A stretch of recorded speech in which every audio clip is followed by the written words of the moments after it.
வாழ்க வையகம், வாழ்க வையகம், வாழ்க வளமுடன்.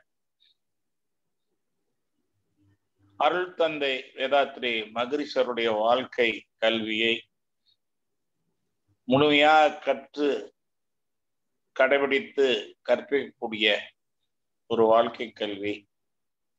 இந்த வாழ்க்கை கல்வி வழங்கி பயிற்சியோடு கூடிய உயர்வை கொடுத்து நம்மை வளர்த்து கொண்டிருக்கக்கூடிய அருள் தந்தை வேதாத்ரி மகரிஷி அவர்களை மனமொழிமைகளினால் வணங்குவோம், வாழ்த்துவோம். வாழ்க வேதாத்ரியம். உலக சமுதாய சேவா சங்கத்தை மிக சிறந்த வாழ்வின் நோக்கமாக கடைகோடி மக்களிலிருந்து மேல்கோடி தலைமை வரைக்கும் வழங்கி வருகின்ற நிர்வாகத்தை சிறப்பாக நடத்தக்கூடிய நமது தலைவர் அன்புக்குரிய பத்மஸ்ரீ எஸ்.கே.எம். மயூரநாதனுடைய வழிகாட்டின்படி இயக்குநர்கள், மண்டல பொறுப்பாளர்கள், தன்னார்வ தொண்டர்கள், ஞானாசிரியர் அவ்வளவு பெரிய உழைப்பால் இன்னைக்கு உலகம் ஒரு மறுமலர்ச்சி நோக்கி பயணித்துக் கொண்டிருக்கிறது. அதுக்கு பல உதாரணங்கள் உங்களுக்கு தெரியும். தமிழ்நாட்டிலே எல்லா துறையிலும் நம்மை அழைக்கிறார்கள். கல்வித்துறை, காவல்துறை, நீதித்துறை, தொழில்துறை, கிராமத்து மக்கள், ஒவ்வொரு துறைக்கும் நம்மளை எல்லா நிகழ்வுக்கும் அழைக்கிறாங்க. குறிப்பாக சென்ற வாரம் நாமக்கல் மாவட்டத்துல காவல்துறை மாவட்டத்தில் அவ்வளவு பேருக்கு பயிற்சி வழங்குவதற்காக அழைத்து ஒரு 9 வாரம் 3 வாரம் 27 நாட்கள் சிறப்பாக நடைபெற்றது. அவ்வளவு பயனுணர்ந்தார்கள். அதனால இனி ஒவ்வொரு பகுதியிலும் பரமத்தில் நடத்தப்பட்டது, நாமக்கல் நகரத்திலே நடத்தப்பட்டது, ஆயுதப்படை வளாகத்தில் நடத்தப்பட்டது. இதில் எதை சொல்கிறேன் என்றால் வேதாத்திரியத்தினுடைய அந்த பயிற்சியினுடைய பயன்களும் உயர்வோ பெருமையும். இதாக உழைத்துட்டவர்களை மகிழ்ச்சியோடு நேரோடு வாழ்த்துவோம். மலேசிய திருநாட்டில் பள்ளிகளிலே, கல்லூரிகளிலே, சிறைச்சாலைகளிலே சென்ற வாரம் சிங்கப்பூர் திருநாட்டில் அங்கே வேலைக்கு வருவர்களுக்கு ஒரு டிப்ளமோ வகுப்பு நடைபெறுகிறது. அதில் வேதாத்திரிய ஒரு டிப்ளமோ கல்வி கொடுக்கப்படுகிறது. அரசாங்கம் அதற்காக பெரும் தொகை நன்கொடை கொடுக்கிறது, பயிற்சி நன்கொடை. இதெல்லாம் சின்ன சின்ன விஷயங்கள் அவங்களுக்கு சொன்னா கூட உலகம் முழுவதும் நடந்து கொண்டிருக்கிறது. இதே போல இலங்கையில பள்ளிகள்ல, கல்லூரிகள்ல, தொழிற்சாலைகள்ல, அமெரிக்கா, கனடா போன்ற நாடுகள்ல, துபாயில நம்மளுடைய முருகவேல் அவர்கள் மிக சிறப்பான வளர்ச்சி இருக்கிறார். நான் எதுக்கு அது சொல்றேன்னா, நம்ம என்ன பயணித்துக் கொண்டிருக்கணும் ஒவ்வொரு தெரிஞ்சுக்கணும். நம்ம எதுவும் இல்லை. இப்போட காலையில நம்மளது மண்டல துணைத் தலைவர் அருள்செல்வி அவர்கள் கருப்பூர் அரசு பொறியியல் கல்லூரியில இந்த ஆண்டு பயிற்சி துவக்கப்படுகிறது, அதுக்குண்டான ஏற்பாடுகள் செய்து ரொம்ப மகிழ்ச்சியா இருந்தது. கொரோனாவாக இருந்தாலும் கூட அவர்களுக்கு தொலைத்தொடர்புல நேர்வு வகுப்புல அந்த ஆன்லைன் மூலம் நடத்தக்கூடிய அளவுக்கு ஆர்வமா இருக்கிறாங்க. அரசாங்க கல்லூரி ஏன் கல்லாதவர்கள், கற்றவர்கள், ஆண்கள் பெண்கள் வாரி கருப்பொறை தோறும் உலக மதம் ஒன்று என்ற வார்த்தைக்கு சொந்தக்காரர் நாம் என்று உணர்ந்து ஒரு புதிய ஏற்பாடு நம்ம அருள்செல்வி அவர்களே அதை பொறுப்பேற்று நடத்துமாறு அன்போடு கேட்டுக்கொண்டு அவர் ஏற்றுக்கிறார்கள். மனவளக்கலை பேராசிரியர் அனைவரும் இன்னும் சிறப்பாக வகுப்புகள் எடுப்பதற்கு எங்கு போனாலும் எடுத்தாங்கன்னா சிறப்பா இருக்கணும். அது கல்லூரியா இருக்கலாம், பள்ளியா இருக்கலாம், கிராமமா இருக்கலாம், அகத்தாய்வா இருக்கலாம், ஒரு அறிவு கூட்டமா இருக்கலாம், ஜூம்ல பேசுறதா இருக்கலாம். எல்லாராலையும் முடியும். ஒரு மனிதரால் முடியும் என்றால் இன்னொரு மனிதர் கட்டாயம் முடியும். அதுக்கு பயிற்சி முயற்சின்னு மகிழ்ச்சி சொல்லுவாங்க. அதை எடுத்து சிறப்பாக கொடுக்கிற பொறுப்பை அரிசியில் ஏற்றிருக்காங்க. அவங்ககிட்ட பதிவு செய்யுங்க. பவர் பாயிண்ட் மூலமாக ஒவ்வொரு வகுப்பும் நடக்கும். முதல் வகுப்பு அவங்கள துவக்க சொல்லிருக்கோம். ஏற்கனவே ஒரு வகுப்பு நான் துவக்கி நடத்தி இருக்கிறோம். மனிதர்கள் வேறுபாடு என்கிற ஒரு பவர் பாயிண்ட் மூலம் நடத்தணும். எல்லாரும் அதை பார்த்தாங்க. நம்ம அதே முறை நன்றாக இருக்குன்னு சொல்லியிருக்காங்க. இப்பொழுது அதை துவக்குறாங்க நம்முடைய மண்டல துணைத் தலைவர். அதுல இருந்து ஒவ்வொருவரும் பேர் கொடுத்தீங்கன்னா ஒவ்வொரு பவர் பாயிண்ட்டை நீங்க நடத்தணும். அதுக்கு திட்டமிட்டு எவ்வளவு நேரம், அதுக்கு உண்டான கேள்விகள் எல்லாமே இதுல வந்துடும். எல்லா தத்துவமும் எளிமையாக பவர் பாயிண்ட் மூலம் தெரிந்து கொள்ளக்கூடிய வாய்ப்பு என்று உங்களுக்கு சொல்லி நடத்தக்கூடிய அருள்செல்வி அவர்களை வாழ்த்தி அவருக்கு எல்லா அருட்பேராற்றல் கருணையினாலே அருட்தந்தை ஆசியோடு சிறப்பாக வெற்றி அடைய வேண்டும் என்று வாழ்த்து மேல்கின்றோம். இன்று என் அன்பு நண்பர், அன்பு சகோதரர் என்று சொல்லக்கூடிய சிறந்த ஒரு சிந்தனையாளர் வேதாத்திரியத்தை தமிழ்நாடு மட்டுமல்ல வெளிநாடுகளிலும் சிறப்பாக வழங்கி வரக்கூடிய காஞ்சிநாதன் அவர்கள் தத்துவத்தை ஆழமாகவும் கருத்தோடு எளிமையாகவும் சொல்லக்கூடியவர்கள். சிறந்த மகிழ்ச்சி கவிதைகளை பாடலாகவும் சிறப்பாக வெளிப்படுத்துவார். அதனால நான் அவருடைய பேச்சை கேட்க ஆளுநர் இருந்து அவருக்கு வழிவிட்டு ஒரு அன்பான வேண்டுகோளாக ஒரு நேயர் விருப்பம் என்ன என்றால், நாமக்கல் கவிஞருடைய ஒரு நாளைக்கு ஒரு தரம் ஒரு கவியை பாடி தூக்குமாறு என்ன, இன்னைக்கு தலைப்பே நல்ல ஒரு தலைப்பு, ஆன்மீக மேம்பாடு. அதுக்கு உண்டான கருத்தை தான் அந்த கவியில வரும். ஆன்மீக மேம்பாட்டுக்கு என்னென்னலாம் பண்ணணும், என்ன பண்ணணுங்கிறது அந்த கவிதையில வரும். என்ற ஆர்வம் இல்ல. காஞ்சிநாதன் ஐயா அவர்கள் வாழ்க வளமுடன். ஐயா வாழ்க வளமுடன் ஐயா. நன்றி. ஒரு நாளைக்கு ஒரு தரத்தை துவைக்கி அப்படியே உங்க கருத்துக்களை வழங்குமாறு, அதுக்கு முன்னால் எங்களுடைய மண்டல துணைத் தலைவர் அருட்சில் அவர்களை உங்களை வரவேற்குமாறு அன்போடு கேட்டுக்கொள்கின்றேன். வாழ்க வளமுடன். அறிமுக உரையை நிறைவு செய்து வரவேற்புரைக்கு அருட்சில் அவர்கள். வாழ்க வளமுடன். வாழ்க வளமுடன். மிக்க நன்றி அண்ணா. வாழ்க வளமுடன். வாழ்க வையகம், வாழ்க வையகம், வாழ்க வளமுடன். குருவே துணை. உலகப் பொருள் உடலுக்கும், உண்மை பொருள் உயிருக்கும், உயர் கலைகள் அறிவிற்கும், ஒழுக்க நெறி வாழ்வதற்கும் நலமளித்தல் நான் உணர்ந்தேன் என்ற அருட்தந்தை அவர்களது வரிகளை நமக்கெல்லாம் அடிக்கடி நினைவூட்டி இரண்டொழுக்க பண்பாட்டை பின்பற்றி நம்மையெல்லாம் வாழ தூண்டி நல்வழிப்படுத்தி கொண்டிருக்கும் நமது மண்டல தலைவரும் உலக சமுதாய சேவா சங்கத்தின் விரிவாக்க இயக்குனரும் முதுநிலை பேராசிரியருமான உழவன்மா தங்கவேலு அண்ணா அவர்களுக்கு நம் அனைவரின் சார்பிலும் முதல் வணக்கம்.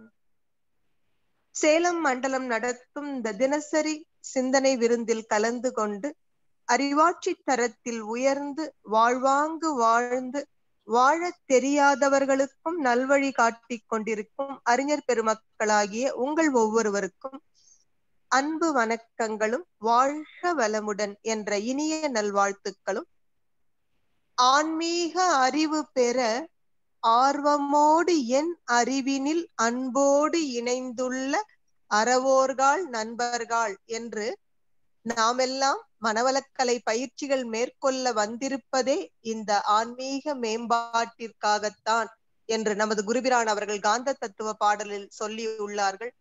அந்த வகையில் ஆன்மீக மேம்பாடு என்றால் என்ன, அதை அளக்கும் அளவுகோல் எது என்பதெல்லாம் நமக்கு சுருங்கச் சொல்லி விளங்க வைக்க வருபவர் தஞ்சை பேராசிரியர் உயர் திரு காஞ்சிநாதன் ஐயா அவர்கள். எண்ணம் சொல் செயலால் எவருக்கும் எப்போதும் நன்மையே விளைவிக்க நாட்டமாயிருப்பவர். எப்பாரும் எப்பதமும் எங்கனும் சென்றே நமது குருபிரான் அருட்தந்தை அவர்களது வேதாத்திரிய கருத்துக்களை பரப்பி வரும் தஞ்சை பேராசிரியர் டி காஞ்சிநாதன் ஐயா அவர்களை ஆன்மீக மேம்பாடு என்ற தலைப்பில் அரியதொரு உரை நிகழ்த்த வணங்கி வரவேற்கிறோம். வாழ்க வளமுடன் ஐயா. வாழ்க வளமுடன் அம்மா. நன்றி அம்மா. வாழ்க வளமுடன். வாழ்க வளமுடன். வாழ்க வையகம், வாழ்க வையகம், வாழ்க வளமுடன். குரு வாழ்க, குருவே துணை. என்னையான் அறிய வேண்ட இறைவா என் குருவாய் வந்தாய். சென்னியில் சிந்தை வைத்து சீர்தவம் முறையாய் செய்தேன். உன்னையே என்னுள் காட்டி உள் நிறைந்து அறிவாய் நின்றாய். முன்னை சேர்வினை தூய்மைக்கே முயன்று அறநெறி வாழுகின்றேன். வாழ்க வளமுடன். நம் அனைவருக்கும் குருவாய் வந்து நம்முள்ளே அறிவாய் நிறைந்து நின்று நம்மை வழி நடத்தி கொண்டிருக்கும் ஆசான் அருள் தந்தை அவர்களை வணங்கி, இந்த சேலம் ஜூம் மீட் இணைப்பிலே தங்களை இணைத்துக் கொண்டு இந்த நிகழ்ச்சிக்கு பெருமை சேர்த்துக் கொண்டிருக்கின்ற இருபால் அறிஞர் பெருமக்களாகிய உங்கள் அனைவரையும் வணங்கியும் வாழ்த்தியும் இன்றைய நிகழ்வுகளை துவங்கலாம். ஐயா உழவன் தங்கவேலு ஐயா கேட்டது போல இப்போ முதல்ல நாமக்கல் மண்ணின் மைந்தர் கவிஞருடைய பாடலோடு நாம ஆரம்பிக்கலாம். எனக்கு நினைவில் இருக்கிற ஸ்டான்ஸாவை நான் பாடிடுறேன். வாழ்க வளமுடன். ஒரு நாளைக்கு ஒரு தரம் ஒரு நொடி பொழுதேனும் உன்னை படைத்தவனை எண்ணி துதித்ததுண்டோ? திருநாளும் தேரும் என்று தேடி அலைந்தல்ல, சிந்தனை அலையாமல் தியானத்தில் நிறுத்தியே ஒரு நாளைக்கு ஒரு தரம் ஒரு நொடி பொழுதேனும் மனமே மனமே விடியும் முன் விழித்தனை வெளுக்கு முன் வீட்டை விட்டாய், வெவ்வேறாம் இடங்களுக்கும் வௌவால் போல் ஓட்டமிட்டாய். உடலும் மனமும் சோர்ந்து ஓய்ந்திட வீடு வந்தும், உடலும் மனமும் சோர்ந்து ஓய்ந்திட வீடு வந்தும் உன்னை படைத்தவனை என்னிட நேரமில்லை. ஒரு நாளைக்கு ஒரு தரம் ஒரு நொடி பொழுதேனும் மனமே மனமே அரை காசு காணாலும் நாளும் கிழமை என்று நல்லவர் உரைத்தாலும் நாளைக்கு ஆகட்டும். வேலை அதிகம் என்பாய் பாழும் பணத்தை தேடி படும் பாடு கணக்கில்லை. பாழும் பணத்தை தேடி படும் பாடு கணக்கில்லை. உன்னுள் இருப்பவனை என்னிட நேரமில்லை. உன்னுள் இருப்பவனை என்னிட நேரமில்லை. ஒரு நாளைக்கு ஒரு தரம் ஒரு நொடி பொழுதேனும் உன்னை படைத்தவனை எண்ணி துதித்ததுண்டோ? திருநாளும் தேரும் என்று தேடி அலைந்தல்ல, சிந்தனை அலையாமல் தியானத்தில் நிறுத்தியே. சிந்தனை அலையாமல் தியானத்தில் நிறுத்தியே. சிந்தனை அலையாமல் தியானத்தில் நிறுத்தியே. வாழ்க வளமுடன் ஐயா. ஸ்டான்ஸா கொஞ்சம் மறந்து போச்சு, மன்னிக்கவும். வாழ்க வளமுடன். நண்பர்களே, இன்றைய தினம் ஆன்மீக மேம்பாடு என்ற தலைப்பின் கீழே அருள் தந்தை அவருடைய சிந்தனைகளை நாம செய்மெடுக்க உள்ளோம். ஆன்மா என்பது பரம்பொருளின் ஆற்றல். அறிவு என்பதோ ஆன்மாவின் இயக்க சிறப்பு. ஆன்மா தன் நிலை மறந்து புலன் கவர்ச்சியில் சிக்குண்டு மயக்குற்ற நிலையே மாயை. இது அருள் தந்தை அவர்கள் நமக்கு ஞானமும் வாழ்வுல முதல் 41 பக்கம் தத்துவ விளக்கம் அதுல கொடுத்திருக்கிறாங்க.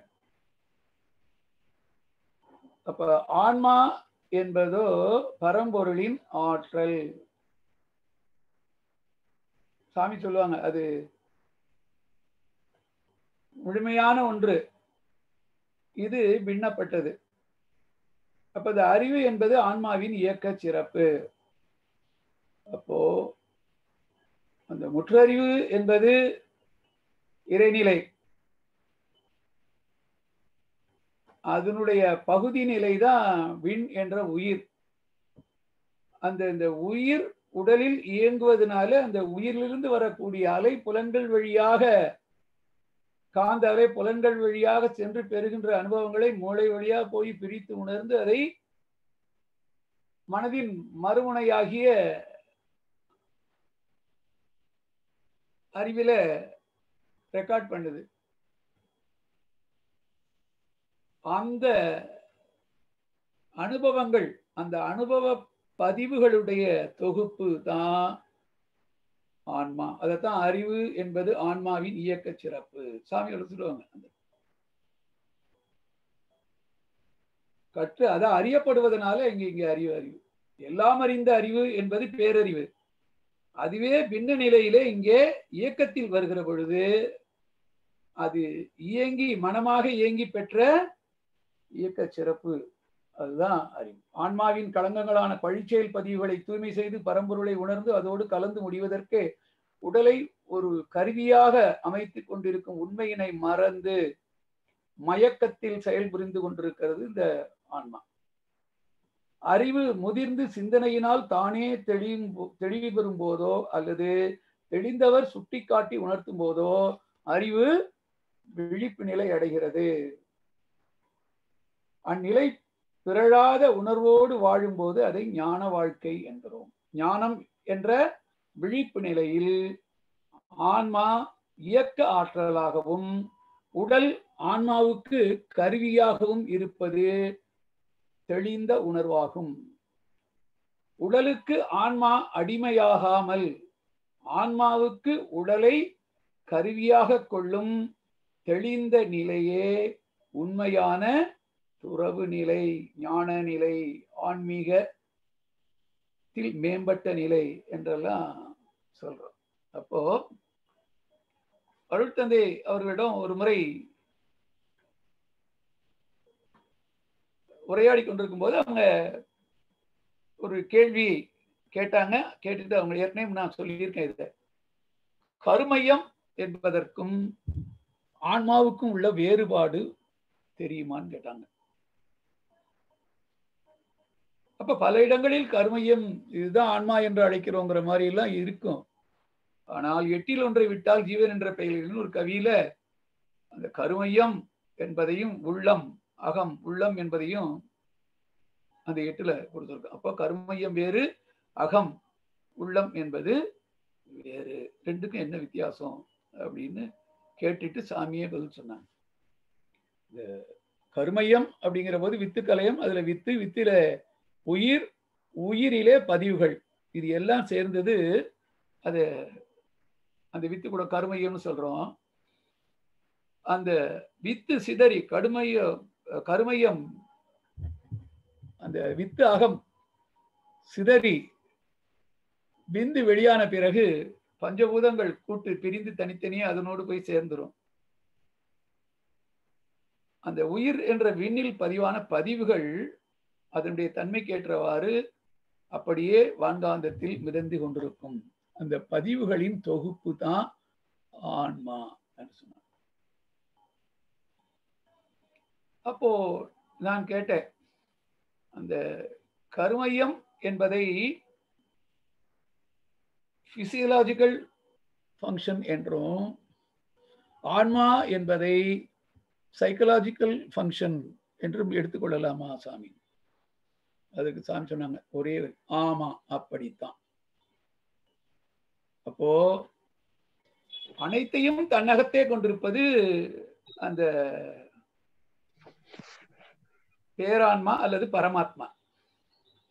அதுவே பின்னப்பட்டு உடலுக்குள் உயிராக இயங்கி அந்த உயிரில் அலை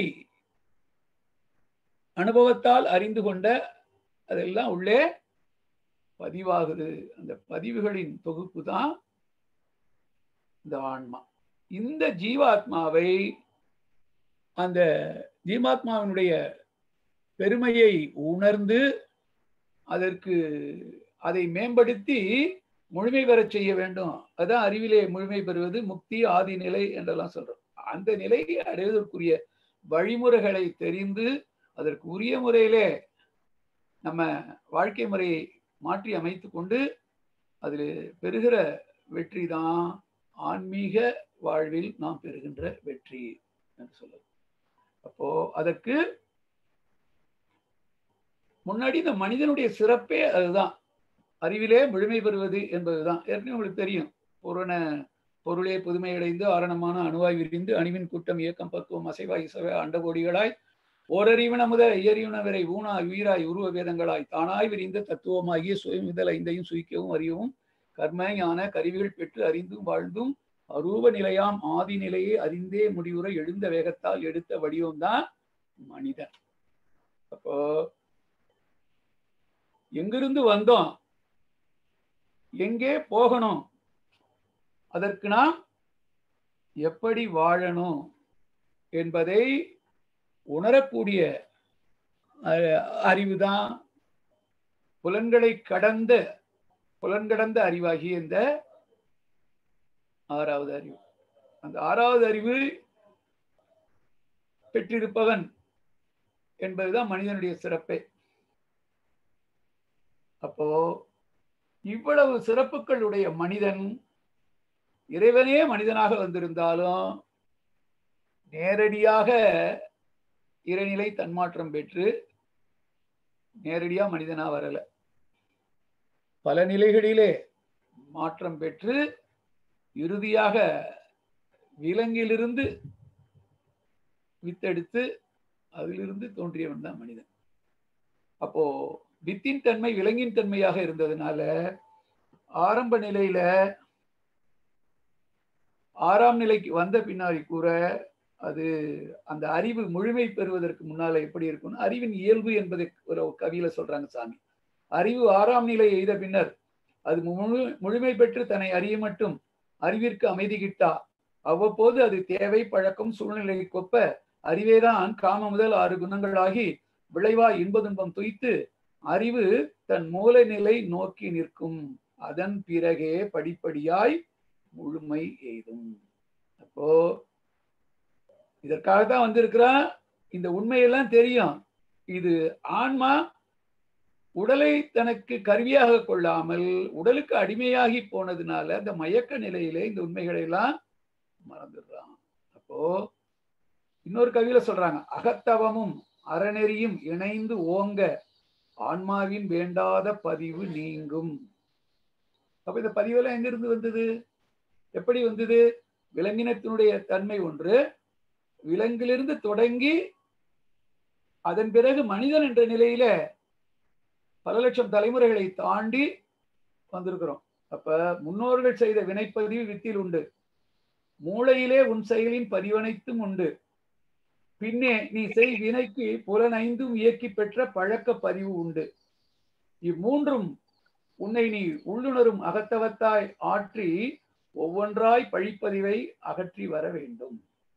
தன்னில் பதிவான வினைப்பதிவுகளை மாற்ற தணிக்க பொருள் செல்வாக்கு பயனாகாது காணீர். அப்போ இன்னொரு கவியிலையும் சொல்றாங்க, அகத்தவமும் அறநெறியும் இணைந்து ஓங்க ஆன்மாவின் வேண்டாத பதிவு நீங்கும்.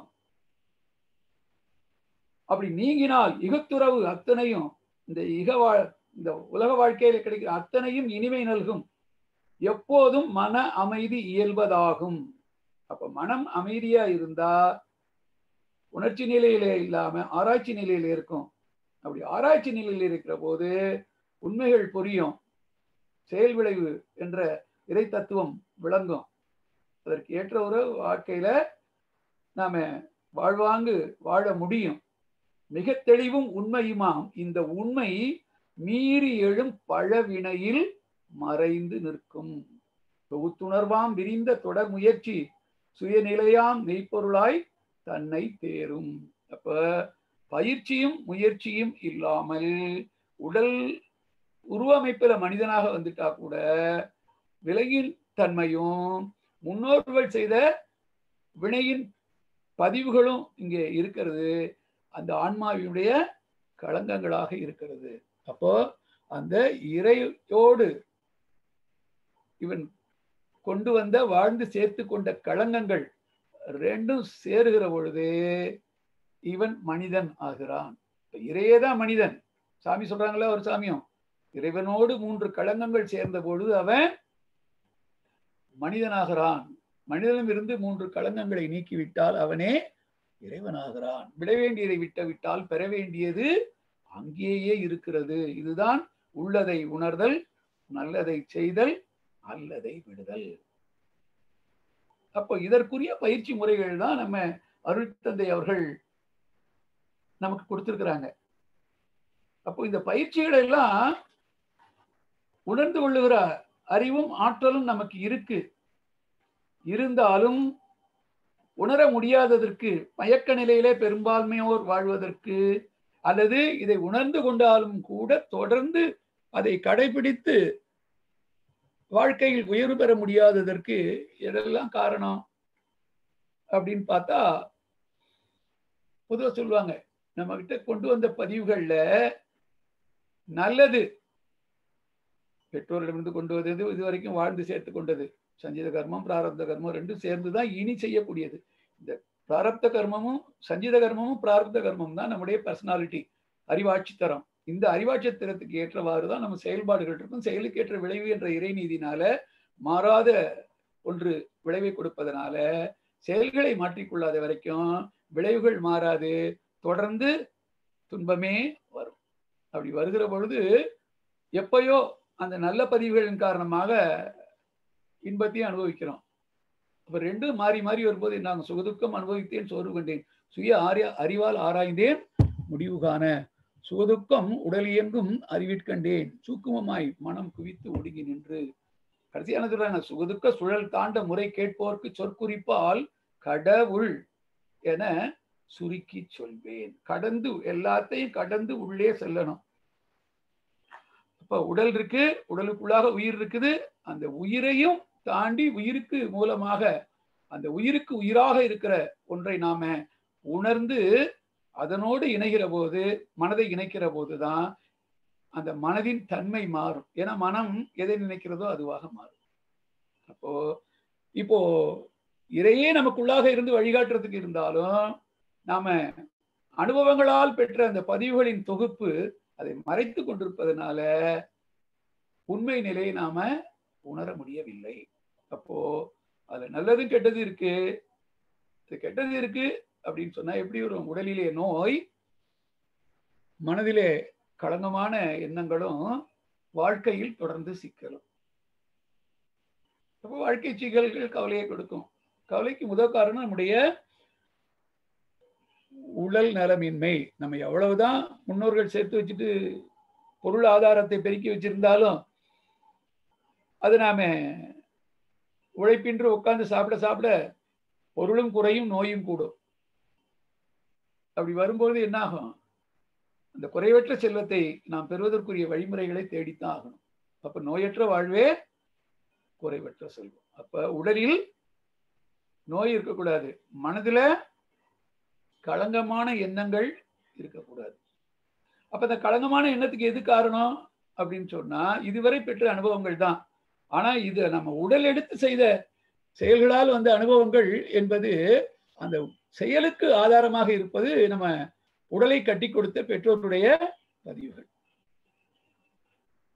அதற்கு முன்னாடி விலங்கினத்தன்மை.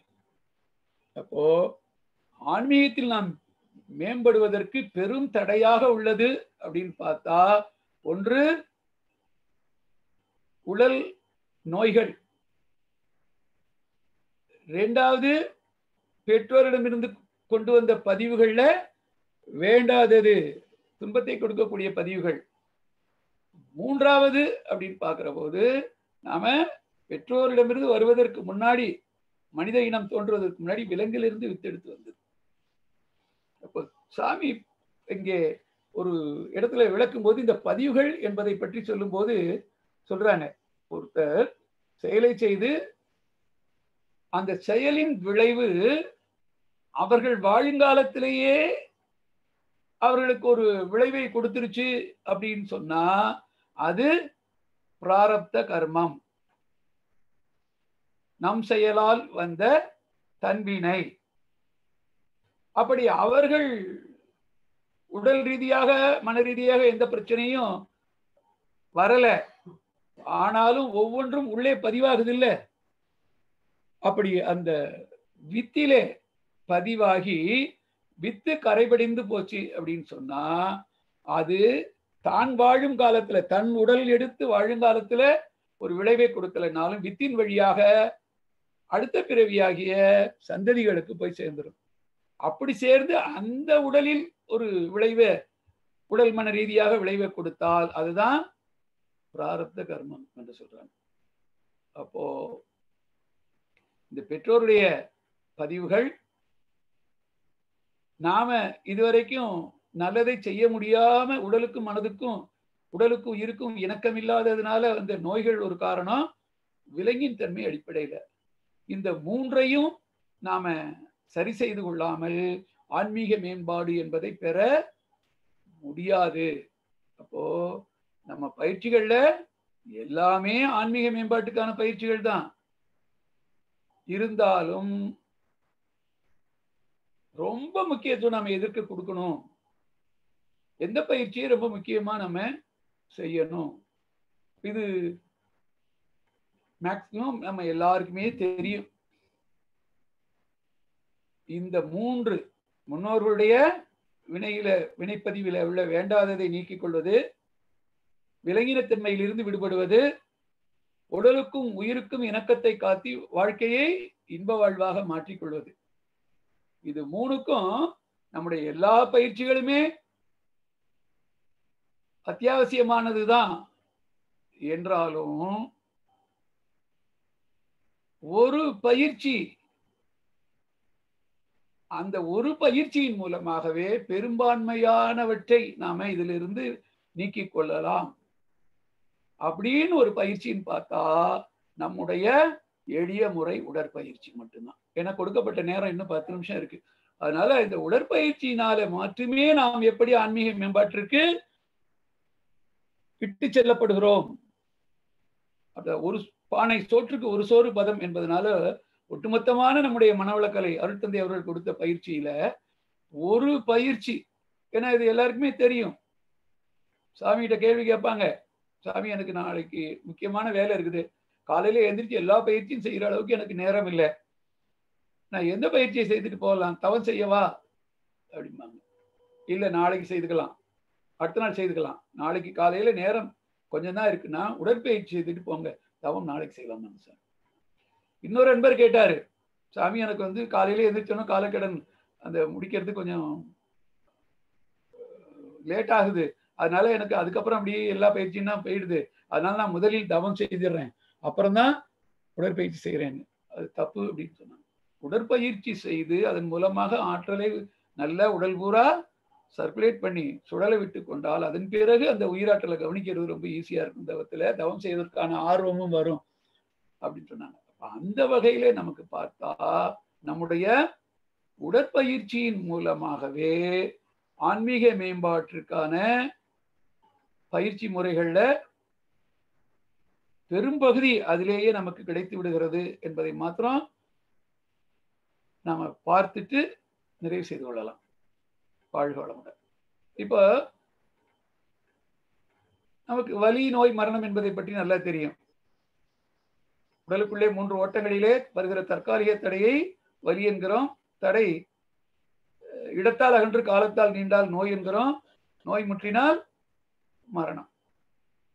அப்போ இந்த 3 ஓட்டங்களிலேயும் தடை, தேக்கம், திசை மாற்றம், குழப்பம் இவை எப்பவும் வரவே கூடாது. அப்படி வந்தால் அதுதான், இது எல்லாம் நல்லா ஓடிக்கிட்டே இருந்ததுன்னா அதை ஈஸ் என்கிறோம். அதிலே ஒரு தடை வந்தால் டிஸ் ஈஸ் என்கிறோம். தடை தொடர்ந்தால் டிசீஸ்ட். புரியுதா? அப்போ இறையே எல்லாம் அறிந்த இறையே உள்ளே அறிவாக இருப்பதனால வெளியில எதுவும் தேட வேண்டியதே இல்லை, எல்லாத்துக்கும் உள்ளுக்குள்ளேயே வழி இருக்கிறது. அப்போ இந்த ஓட்டங்களில் எப்போ தடை வந்தாலும் உயிரோட்டம் என்பது சரியாக இருந்தால் அதிலிருந்து வருகிற காந்த ஓட்டம், அந்த காந்தம் தான் உந்தும் சக்தி என்பதனால இந்த ஓட்டங்களில் எப்போ ஒரு தடை வந்தாலும் அந்த உயிர் சக்தி உடலில் உயிரோட்டம் சரியா இருந்தா காந்த ஓட்டம் சரியாகி அந்த முதல் உந்தும் சக்தியாக அது இருந்து இந்த ஓட்டங்களிலே வருகிற தடை, தேக்கம், திசைமாற்றம், குழப்பம் இவற்றை நீக்கி உடலுக்கும் உயிருக்கும் இணக்கத்தை காத்து இன்பமாக வாழ உதவி செய்யும். அப்ப அந்த வகையில நாம உயிர் துகள் எண்ணிக்கையை, உயிர் என்பது வந்து போய்கிட்டு தான் இருக்கு நமக்கு தெரியும், அதை ஓரளவுக்கு பிடித்து வைத்துக் கொள்வதற்கு என்னெல்லாம் பயிற்சி முறைகள் இருக்கிறது என்பது நமக்கு நல்லாவே தெரியும். அப்ப அதற்குரிய பயிற்சி முறையாக உடலில் உயிர்த்துகள் எண்ணிக்கையை தக்க வைத்துக் கொள்வதற்கு, பெருக்கிக் கொள்வதற்கு ஒரு பயிற்சி, அப்படி உயிர்த்துகள் எண்ணிக்கை பெருகுனா உயிரோட்டம் காந்த ஓட்டம் சரியாகி 3 ஓட்டங்களில் அவர்கள் தடை தேக்கம் திசை மாற்றம் குழப்பம் இணைக்கப்பட்டு உடலுக்கும் உயிருக்கும் இணக்கத்தை காத்து வாழ்க்கையை இன்பமாக வாழலாம். அதற்குரிய ஒரு பயிற்சி நம்முடைய உடற்பயிற்சி. இரண்டாவது, பெற்றோரிடமிருந்து வந்த தீயவினை பதிவுகள் வெளிப்பட்டா அதை ஒட்டி நாம பிராரப்த கர்மமும் மாறி இறை நீதி என்ற செயல் விளைவு தத்துவத்தின்படி மீண்டும் துன்பம் துன்பம் என்பது வந்துடும். ரெண்டாவது, எண்ணங்கள் பதிவாகி பதிவாகி பிரதிபலித்து தொடர்ந்து போயிடும். அது மாறணும் அப்படின்னு சொன்னா பெற்றோர்கள் உடலை இயக்கி செயலை செய்துதான் ஒரு விளைவை கொண்டு வந்தாங்க. அதே உடல் இருக்கு, அதை உடலை முறையாக இயக்கி மேல்பதிவு போடலாம். எப்படின்னு கேட்டீங்கன்னா, இப்போ அப்பா காலத்துல சொத்தும் சேர்த்து வச்சுட்டாரு, கடனும் அசட்ஸும் இருக்கு, கடனும் இருக்கு. இப்போ நாம என்ன பண்ணலாம், கடன்காரங்க நேரா பேசி ஓடி ஒழியாம பேசி கொஞ்சம் டைம் வாங்கிக்கிட்டு சிக்கனமாக இருந்து உழைப்பை கூட்டி நம்ம பொருளை பெருக்கி கொஞ்சம் கொஞ்சமா கொடுத்து அந்த கடனை நீக்கிடலாம். அப்ப கடன் வாங்குற போது ஒரு பதிவு என்ட்ரி போட்டுருவாங்க, நாம அதை திரும்பி கொடுக்கிற போது இன்னொரு என்ட்ரி போடுவாங்க, 2 டேலி ஆயிடுச்சுன்னா பயப்பட வேண்டியதில்லை. அதுபோல பெற்றோரிடமிருந்து வந்த வினைப்பதிவுகள்லாம் உள்ள இருக்கிறதுனாலதான் இந்த மாதிரி கலங்கமான எண்ணம் நோயிலும் வருது. இப்ப நமக்கு நம் அதே பெற்றோர்களுடைய நல்வினை பயனாக நல்ல குருவை பற்றிய சிந்தனை தேடல் வந்தது. குரு நம்மை தடுத்து ஆட்கொண்டார். ஏன்னா குருவை அடையாளம் கண்டுபிடிக்கிற அளவுக்கு நமக்கு அறிவு கிடையாது. குருவை நல்ல குரு வேணும், வழிகாட்டி வேணுங்கிற ஒரு எண்ணம். அந்த வழிகாட்டியாக குரு யாரு? சாட்சாத் பரபிரம்மம், கடவுளே. அதுதான் முதல் இறைவனுக்கு பாடணும், இறைவாய் என் குருவாய் வந்தார். அப்ப இறைவனுடைய தன்மை என்ன? நாம் ஓரடி எடுத்து வைத்தால் இறைவன் நம்மை நோக்கி 10 அடி எடுத்து வைப்பான். அப்ப இந்த தேடல் நமக்குள் இருந்தாலே இறை நம்மை நோக்கி குருவாக நம்மை ஆட்கொள்ளுவார். அப்படி குருவின் அருளாலே நமக்கு நல்லதொரு உடல் இயக்க பயிற்சி கிடைச்சிருக்கு. அப்ப அந்த பயிற்சியை கொண்டு உடலை முறையாக இயக்கி, பெற்றோர்கள் அறியாமையால் தாறுமாறாக உடலை இயக்கி அந்த செயலின் விளைவாக அந்த தீயவினை பதிவுகளுக்கெல்லாம் மேல் பதிவு போட்டு அதை விளைவுக்கு கொண்டு வராமல் நம்ம வித்திலேயே நிர்மூலம் செய்து விடலாம். அப்போ பெற்றோரிடமிருந்து வந்த பதிவுகளையும் சரி பண்ணியாச்சு. அதையும் தாண்டி இந்த விலங்கின பதிவுகள் எப்பெல்லாம் வெளிப்படுதோ அப்பெல்லாம் அந்த உடல் உயிர் மன இயக்கம் வேறுபடும். உடல் செல் என்பது எலக்ட்ரான் புரோட்டான் நியூட்ரான் 3 சேர்ந்தது, அதனுடைய வேகம் வேற மாதிரி இருக்கும். உயிர் என்பது எலக்ட்ரான் ஃப்ரீ பார்ட்டிகள், அதனுடைய வெலாசிட்டி கூட இருக்கும். அதுல இருந்து வருகிற அலை இன்னும் லேசானது, அதனுடைய ஆர்பிஎம் சுழல் தன்மை வேற மாதிரி இருக்கும். அப்போ இது ஒரு ப்ரொபோர்ஷன்ல உடல் செல் 10 முறை சுத்தினா உயிர்த்துவள் 100 முறை, அதுலயே காந்தோட மனம் 1000 முறை. இந்த ப்ரொபோர்ஷன்ல நம்ம இப்ப இருக்கோம். இந்த விலங்கினத்தன்மை எப்பொழுதெல்லாம் வெளிப்படுகிறதோ அப்பொழுதெல்லாம் உயிர் அக்ரவேட் ஆகும், உயிர் துகள் வேகம் சுழற்சி வேகம் அதிகமாகும். அப்போ இந்த இணக்கம் கெட்டு போயிடும். அந்த மாதிரி மனநிலையைத்தான் அப்போ இன்னும் உயிரை விட இன்னும் மன வேகமா போகும். அந்த மனநிலைக்கு தான் மானா மனநிலை என்று பெயர். அந்த மானா மனநிலையில நாம் செயல்பட்டால் ஒன்று உடலில் அதுவரை வெளிப்படாமல் இருந்த கண்ம நோய்கள் என்று சொல்லக்கூடிய நோய்கள் வெளிப்பட்டு நம்ம சீர்மையை தடுக்கும். இன்னொன்று 5 பெரும் பழிச்செயல்கள், பொய் சூது கொலை களவு பாலொழுக்க தவறு என்ற 5 பழிச்செயல்கள் விளைவதற்கு அஞ்சாமல் அதை செய்வதற்கு அளவுக்கு ஒரு மனநிலை வந்துடும்.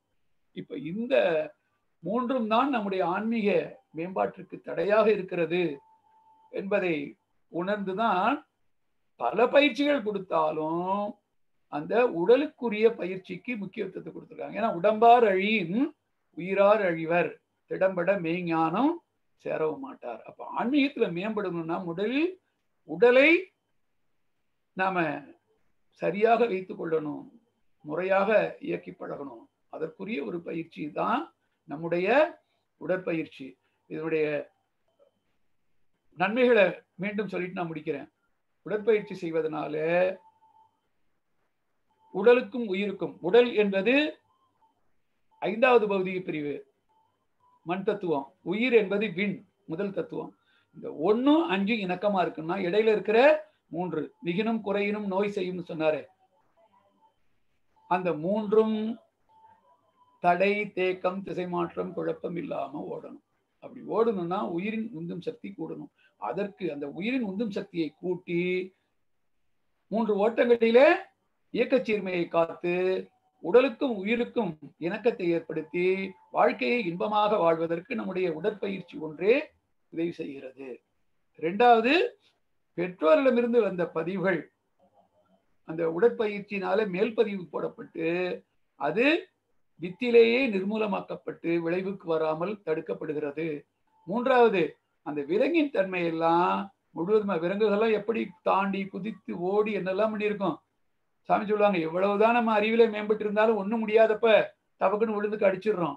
இது எங்கிருந்து வந்தது அப்படின்னா உள்ளார்ந்து இருப்பது. அது வெளிப்படும் போதெல்லாம் நமக்கு தடை வரும், ஆன்மீகத்தில் மேம்பட முடியாது. அந்த அளவுல அந்த விலங்குகள் எப்படியெல்லாம் ஓடி குதித்து தாண்டி எல்லாம் பண்ணிச்சோ அதற்கெல்லாம் மாற்றாக ஒரு முறையான உடல் இயக்கத்தை போட்டு அதையெல்லாம் முழுவதுமாக நீக்கிவிட்டு மனிதனுக்குரிய தன்மையோடு வாழ்ந்து வாழுங்காலத்திலேயே மாமனிதனாவதற்கு நம்முடைய உடற்பயிற்சி ஒன்றே உதவி செய்கிறது என்பதனாலதான் நேரமின்மை என்ற போது எதை விடலாம்னா வேற எல்லாத்தையும் விட்டுலாம், உடற்பயிற்சி ஒன்றை முற்றிலுமாக விடக்கூடாது.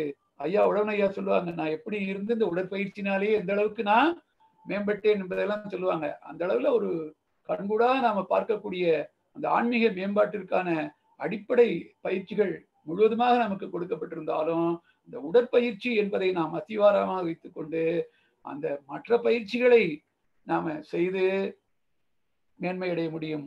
ஆகையினால நேரமின்மையினாலே நான் இதோட முடிச்சுக்கிறேன். இல்லாட்டி எல்லாத்துக்கும் போகலாம், இன்னொரு முறை பார்க்கலாம். அப்போ ஆன்மீக மேம்பாட்டிற்கு எளிய முறை உடற்பயிற்சி ஒன்றே பெரிதும் துணை செய்கிறது என்பதை உணர்ந்து நாமும் செய்து பிறர் செய்வதற்கும் வாய்ப்பை ஏற்படுத்தி கொடுத்து அதன் மூலம் அந்த 6வது அறிவின் சிறப்பு என்று சொன்னால் தான் பெற்ற பயனை பிறருக்கு உணர்த்துகிற வல்லமை, அந்த வல்லமையை பெற்று நாமும் வாழ்ந்து பிறர் வாழவும் நாம் துணை செய்வோம். அதற்கு குருவர்களும் திருவர்களும் துணை செய்யும் என்று கூறி வாய்ப்புக்கும் நன்றி கூறி சொன்னபடி 4 மணிக்கு நான் நிறைவு செய்து கொள்கிறேன். வாழ்க வளமுடன், வாழ்க வளமுடன், வாழ்க வளமுடன். வாழ்க வளமுடன் ஐயா. நன்றி ஐயா, வாழ்க வளமுடன். 4 மணிக்கு முடிக்கணும்னு முன்னாடி சொல்லிட்டீங்க. ஆமாங்க ஐயா, சரி, நேரம் மேலாண்மை. ஆமா ஆமா, சாமிக்கு ரொம்ப பிடிச்ச விஷயம். ஆரம்பிக்கிற லேட்டா ஆரம்பிச்சு கூட முடிக்கிறப்ப குறித்த நேரத்துல முடிக்கணும். கண்டிப்பா கண்டிப்பாங்கய்யா, வாழ்க ரொம்ப சிறப்புங்கய்யா. ஆன்மீக மேம்பாடு என்ற தலைப்பிலே பல்வேறு கருத்துக்களை மிக பக்குவமாகவும் சிறப்பாகவும் ஐயா எடுத்துரைத்தார்கள். ஆன்மா என்பது பரம்பொருளின் ஆற்றல், அறிவு என்பது ஆன்மாவின் இயக்க சிறப்பு என்று சொன்னார்கள். பதிவுகளின் தொகுப்பே ஆன்மா. ஆன்மீக மேம்பாடு அடைய அறிவிலே முழுமை பெற வேண்டும் என்று சொன்னார்கள். எங்கிருந்து வந்தோம், எங்கே போக போகிறோம், எப்படி வாழணும் என்பதுதான் 6வது அறிவின் நோக்கம் என்று சொன்னார்கள். மனிதன் ஆன்மீக மேம்பாடு அடைய முடியாமல் போவதற்கு அனுபவங்களால் பெற்ற வேண்டாத பதிவுகளே ஆகும் என்று சொன்னார்கள். ஆன்மீக மேம்பாட்டிற்கு மகரிஷி அளித்த எளிய முறை உடற்பயிற்சியே முதன்மையான பயிற்சி ஆகும் என்று சொல்லி மிகச் சிறப்பானதொரு சிந்தனை விருந்தை அளித்த பேராசிரியர் காஞ்சிநாதன் ஐயா அவர்களுக்கு இந்த சிறப்பு சிந்தனை மன்றம் தனது மனதார நன்றிகளையும் வாழ்த்துக்களையும் பாராட்டுகளையும் தெரிவித்து மகிழ்கின்றது. இப்போது நமது மன்ற முறைப்படி ஐயா அவர்களை வாழ்த்துவோம். பேராசிரியர் காஞ்சிநாதன் ஐயா அவர்கள் வாழ்க வளமுடன், அவரது உடல் நலம் வாழ்க வளமுடன், அவரது அன்பு குடும்பம் வாழ்க வளமுடன், அவரது ஆன்மீக தொண்டு வாழ்க வளமுடன், அவருடைய அருள்துறை பொருள்துறை அனைத்தும் வாழ்க வளமுடன். நன்றி ஐயா, நன்றி. வாழ்க வளமுடன். இதுவரை ஆர்வத்தோடு இந்த இணைப்பிலே இணைந்து சிறப்பானதொரு சிந்தனை விருந்தை செவிமடுத்த இருபால் மெய்யன்பர்கள் அனைவரையும் வாழ்க வளமுடன் என வாழ்த்தி நன்றியை காணிக்கையாக்குகிறோம்.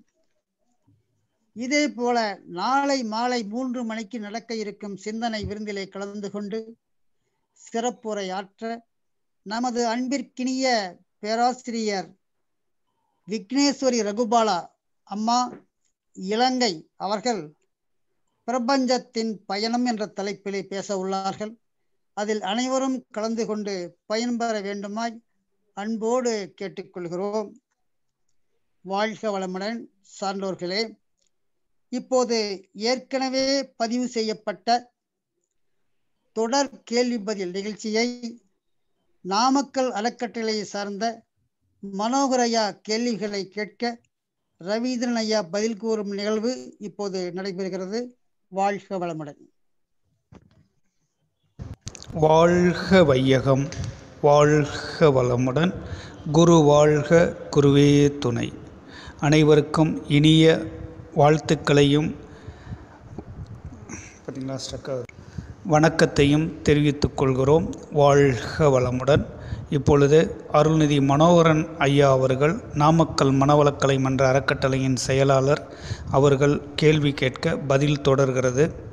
வேதாத்திரியத்தில் ஐயம் தெளிதல் என்ற கேள்வி பதில் வாயிலான சிந்தனையை மீண்டும் நாம் இன்று தொடர இருக்கிறோம் என்பதை கூறி, இதன் நோக்கம் வேதாத்திரியத்தில் ஐயம் தெளிதல் மட்டுமே என்பதை அறிவுறுத்தி, ஏதேனும் சந்தேகம் இருந்தால் சேலம் அறக்கட்டளையினுடைய தலைவர், சேலம் மண்டல தலைவரும் இயக்குனருமான உழவன் மா தங்கவேலு ஐயா அவர்களை தொடர்பு கொள்ளுமாறு மீண்டும் ஒரு முறை அன்போடு நினைவு கூறி நிகழ்ச்சியை தொடர்கிறோம். வாழ்க வளமுடன். இப்பொழுது அருள்நிதி மனோகர் ஐயா அவர்கள் முதல் கேள்வி கேட்பாங்க. வாழ்க வளமுடன். கூடுவாஞ்சேரியில் எந்த பாடல் பஜனை பாடலாக பாடப்பட்டது? அது யாரால் எழுதப்பட்டது? கூடுவாஞ்சேரியில் பஜனை பாடலாக தாயுமான சுவாமிகள் எழுதிய அங்கிங் எனாதபடி என்ற பாடல் பஜனை பாடலாக பாடப்பட்டது. அருட்தந்தை வேதாத்ரி மகரிஷி அவர்கள் காலை எத்தனை மணி முதல் இரவு எத்தனை மணி வரை அயராது உழைத்தார்கள்? அருட்தந்தை அவர்கள் காலை 4 மணி முதல் இரவு 10 மணி வரை அயராது உழைத்தார்கள். வாழ்க வளமுடன். பரஞ்சோதி மகான் அவர்கள் அமைத்த ஞான சபையின் பெயர் என்ன? உலக சமாதான ஆலயம்.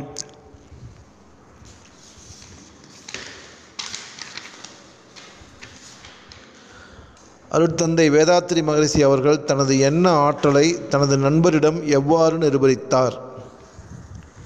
அருட்தந்தை அவர்கள் ஐநா சபையில் பிரதமர் ஜவஹர்லால் நேரு அவர்கள் இவ்வாறு பேசுவார் என்று சொல்லி அதேபோல் அவர் பேசியதை சுட்டிக்காட்டினார். 1. எக்மோர் ரயில் நிலையத்தில் புகைவண்டி அரை மணி நேரம் தாமதமாக கிளம்பச் செய்தார். இது இரண்டும் எண்ணத்தின் ஆற்றலை நிரூபிக்க தற்காலிகமாக அருட்தந்தை அவர்கள் அன்பர்களுக்கு கூறியது.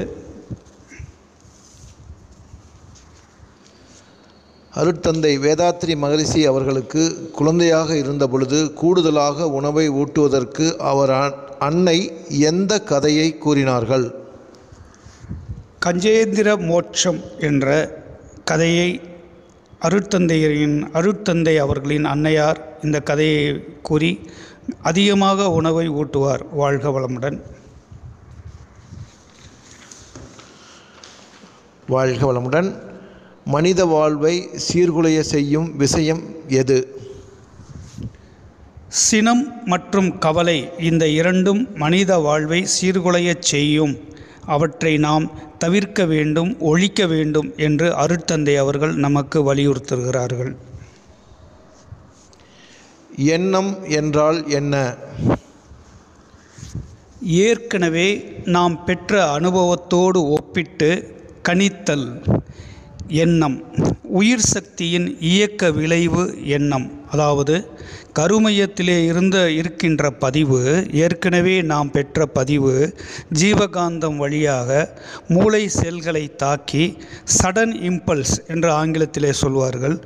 அந்த மூளை செல்கள் வழியாக உடனடியாக ஒரு கணித்தல், அதுவே எண்ணம் எனப்படும். எண்ணுதல், எண்ணம், கணித்தல், இந்த வார்த்தைகளிலிருந்து வந்ததுதான் எண்ணம். வாழ்க வளமுடன். பழிச்செயல் பதிவுகள் நமது உடலில் எங்கெங்கு பதிவு ஆகின்றன? பழிச்செயல் என்றாலும், பாவம் என்றாலும், குற்றம் என்றாலும், தவறு என்றாலும் எல்லாம் ஒன்று தாங்க. நாம் என்ன செயல், தீய செயல் செய்தாலும், நற்செயல் செய்தாலும், எந்த செயல் செய்தாலும் அது உயிர் துகள்களில், விந்து நாதத்தில், உடல் செல்களில், மூளை செல்களில், ஜீவகாந்தத்தில், வான்காந்தத்தில் பதிவாகிறது. வாழ்க வளமுடன். ஆலயம் என்றால் என்ன? ஆ என்ற எழுத்து ஆன்மாவை குறிக்கிறது. ஆன்மா லயம் ஆகிற இடம் ஆலயம். இதை நாம் அனுபவபூர்வமாக எந்த ஆலயத்தில் சென்று அமர்ந்து தவம் இயற்றும் பொழுதும் அதை அனுபவமாக நமது ஆன்மா லயமாவதை நாம் உணர முடியும். வாழ்க வளமுடன். ஏமாற்றுதல் என்றால் என்ன? ஏமாற்றுதல் என்பது மாற்றுதல் என்ற ஒரு அர்த்தத்தை குறிப்பதாக அது வருகிறது.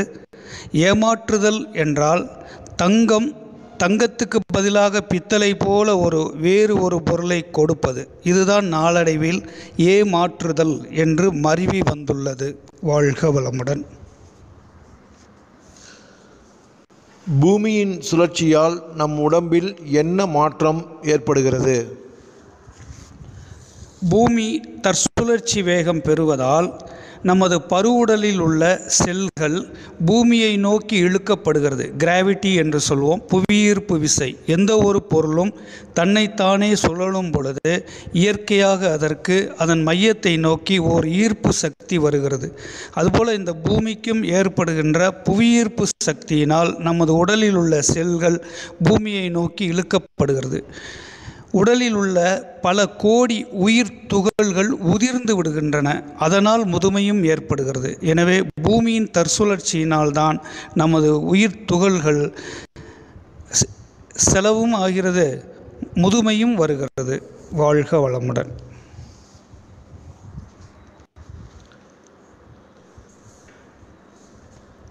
வாழ்க வளமுடன்.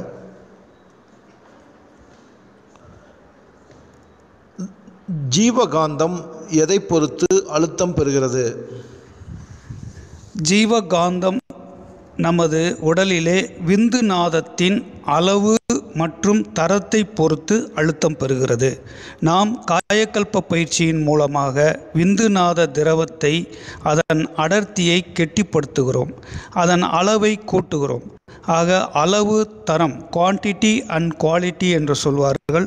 விந்துநாத திரவத்தின் தரத்தையும் அதனுடைய அளவையும் பொறுத்தே உயிர் ஜீவகாந்தம் அழுத்தம் பெறுகிறது. ஏனென்றால் இந்த விந்துநாதம்தான் நமது உடலிலே உயிர் துகள்களை தாங்கி பிடித்து கொண்டிருப்பது நாம் அறிந்ததுதான். வாழ்க வளமுடன். வாழ்க வளமுடன்.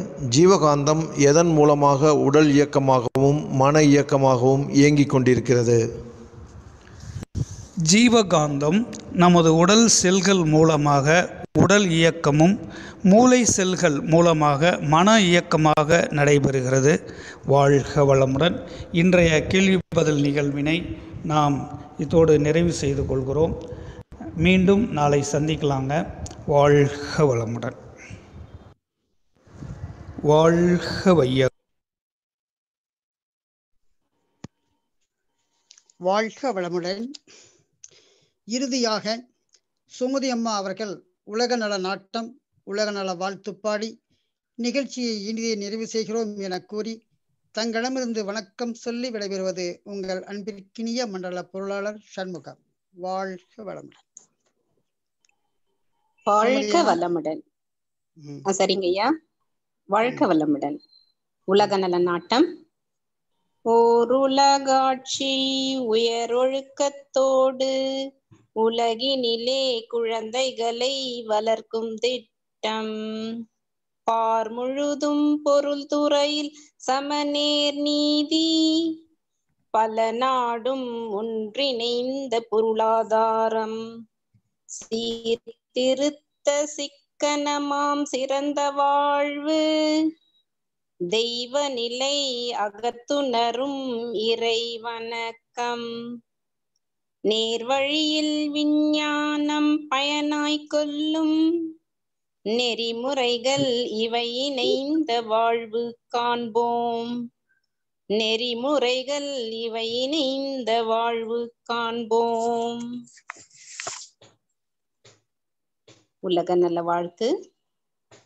உலகமெல்லாம் பருவமழை ஒத்தபடி பெய்யட்டும், உழவரெல்லாம் தானியத்தை உவப்புடனே பெருக்கட்டும், பல தொழில்கள் புரிகின்ற பாட்டாளி உயரட்டும், பகுத்துணர்வில் தொகுத்துணர்வு பண்பாட்டை உயர்த்தட்டும், கலகங்கள் போட்டி பகை கடந்தாட்சி நடக்கட்டும், கல்லாமை கடன் வறுமை கலங்கங்கள் மறையட்டும், நலவாழ்வை